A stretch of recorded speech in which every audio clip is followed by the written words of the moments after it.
Mä oon Tinu ja nyt kerron, miten liikevaihdosta puhuminen ja vaan sen pohjalta toimiminen voi harhauttaa sua yrittäjänä. Liikevaihto on yrityksen myynti, josta on vähennetty arvonlisävero. Eli jos yritys myy palvelua asiakkaille hintaan 1240 €, niin siitä arvonlisäveroa on 240 €. Niin yritykselle jää 1000 € ja tämä on liikevaihtoa.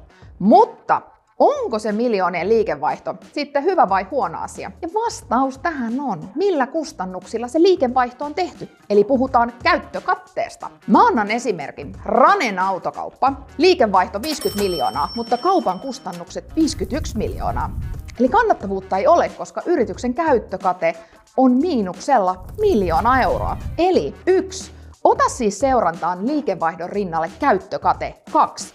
Pidä huoli, ettet astu suurten liikevaihtopuheiden ansaan ja lue täältä lisää ja sen myötä ansaitse lisää.